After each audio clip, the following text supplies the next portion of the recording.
This is Solsei.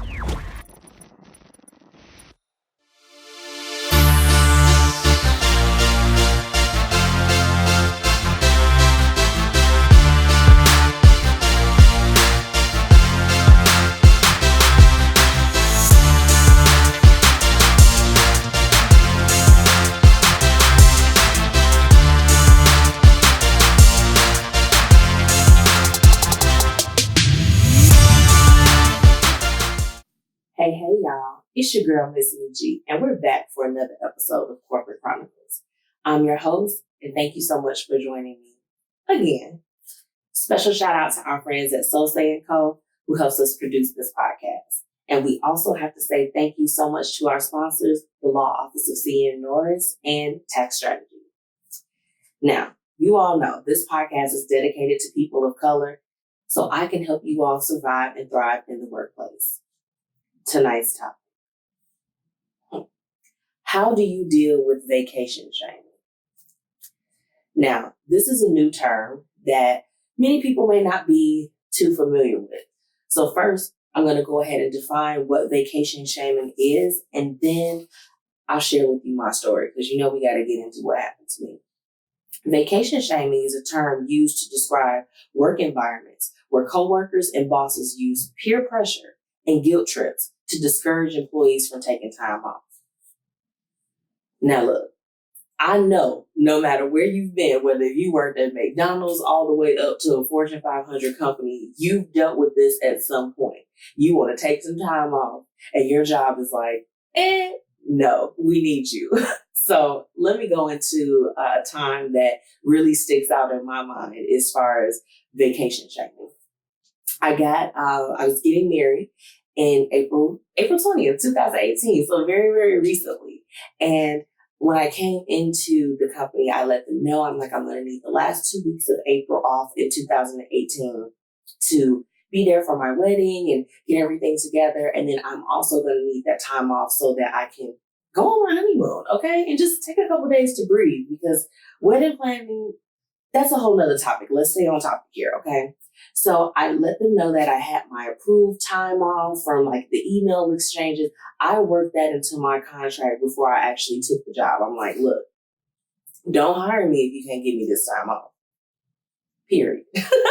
So, as it gets closer to the time, they literally started to email and call, and they're just like, we don't think you're going to be able to do this. Do you have regional approval and all of these things? Now, mind you, I already said that I was stressed out because, I'm planning a wedding. I've got all these things going on, and I'm in a very demanding job anyway. So the last thing that I want is pressure or stress coming from, you all don't want to find coverage. No one's going to cover me. What am I supposed to do at this point?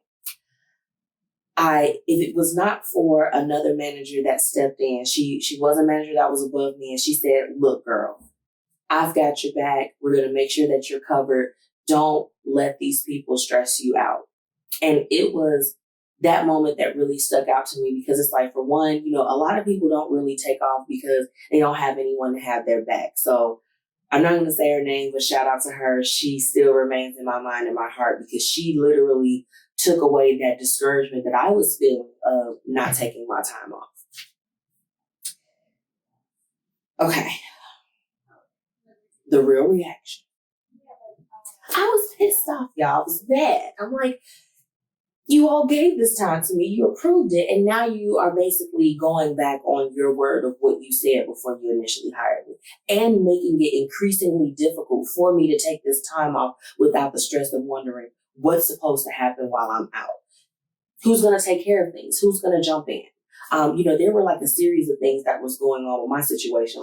I had people that agreed to cover me that then pulled out at the last moment. So it really it created a stressful situation. And anyone else would have said, I guess I just won't take the time off. But, I wasn't really in a place to do that. There was money that was being spent. There was time that was needed. I physically needed to be there because I was the bride.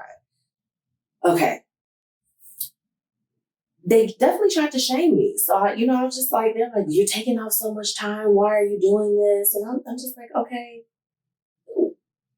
they had me baffled, you all, because I'm like, okay, how do we not understand what it is that I'm needing at this point?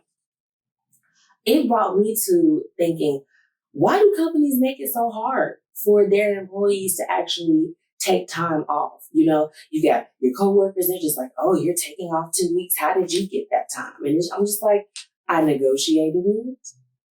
That's what you're supposed to do.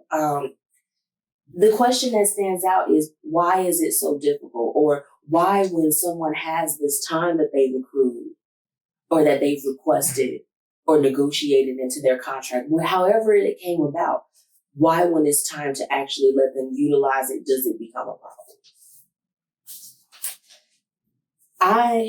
Given all of this, I definitely just want to give you some signs of what you can look out for to know that you are in the process of being vacation shamed, okay?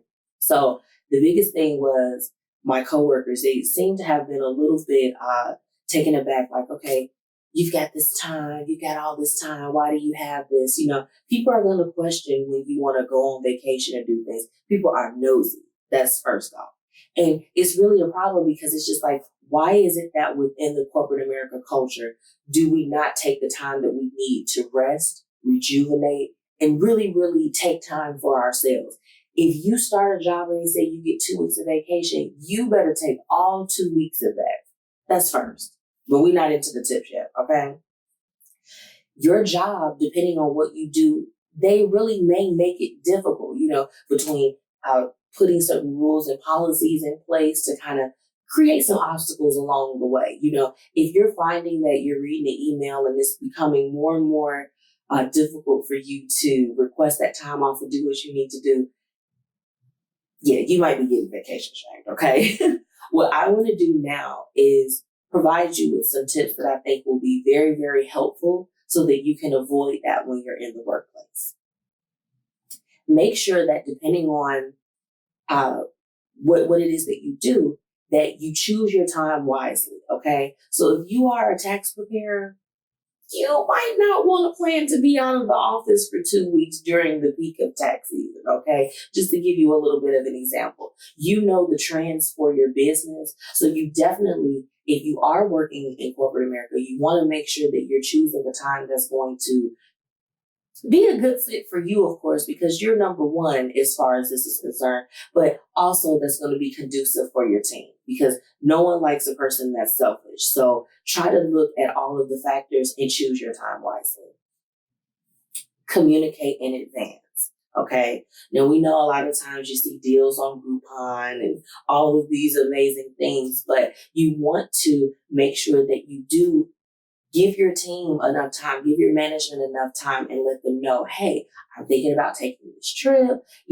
I like to do this. I'm going to go ahead and submit my days. Okay. Make sure that you are following the policy. So if they say that you have to give them 5 days in advance, follow those rules because it makes it a little bit easier for you in the long run to make sure that you can do whatever it is that you need to do without worrying about going against what your company says. Protect your calendar, okay? Make sure that once you've gotten the approvals that's needed, because they might try to take that approval away, but nothing can stop once they've actually put it in black and white and said that you were approved for that time. Make sure that you are blocking that out on your calendar, not getting scheduled for phone calls or, meetings that you need to be in. Make sure that people know you are on your time off, okay? Arrange for a strong backup or delegate, okay? If you are someone that everyone turns to, much like myself, you want to have someone that is equally as responsible and knowledgeable in the role that can assist you with kind of that flow that's going to come in during your absence. You want to make sure that you have that person in place and that they are fully aware of any situations that you're working on that may not have been able to be closed before you actually left the office. Now, it doesn't matter if you're doing a staycation at your house or if you're going somewhere to another country, you want to be off and unplug completely, okay? Unplugging is definitely a tip. You're not supposed to be out of the country and still checking your emails. That's not what paid time off is about. You want to make it where you're doing everything on your part to ensure that you can take that time uninterrupted. Okay? Make sure that you're working ahead. Like if you know that you need to, I call it clearing my desk. If you know that you need to clear out certain issues or people need your assistance to meet a certain deadline before you're out of the office, make sure that you're doing your due diligence to make that happen, because ultimately it makes it easier on you once you actually return. You know, who wants to go on vacation or a staycation or what have you, and then come back to being overwhelmed? That totally defeats the point of actually taking a vacation in the first place. Please don't feel bad about taking time off. A lot of people with high stressful jobs or things where they are that go-to person, they often feel guilty about having to take some time off, whether it's, even if it's not just for vacation. I notice instances like bereavement or different things of that sort. They feel bad about taking that time. Don't. Most of the times that you sign up for a company, they give you some time that's allotted. Or if you work off an accrued type of system, you have accrued this time off. So when it's time to take it, don't feel guilty about it. Put you first, because your work will be waiting there for you once you return. Don't miss out on important moments, your friend's wedding, a family reunion, a girl's trip, a guy's trip. Don't miss out on those moments because you're putting the company first. Because the unfortunate thing about it is that, and we all know with corporate America, they're going to put the needs of the business first, you second. And it sounds very harsh when you hear it, but it's the truth. So put yourself first. If you got a time, you need to be stern with that, communicate it with your team and let them know, hey, I'm going to be out of the office. And most of all, go and enjoy yourself. Well, y'all, it's that unfortunate time in the show. It has to come to an end. I really hope that you enjoyed the tips that were given today. Nonetheless, don't let anyone vacation shame you in this day and age. Take your time, enjoy yourself, and make sure that you are liking and sharing this video with all of your friends and, listening in. You can catch past episodes. We've got it all for you, okay? Make sure to follow the Blueprint Media Company on Facebook and on Instagram at the BP Media Co. You can also visit www.thebpmediaco.com for more information about the services offered. Until next time.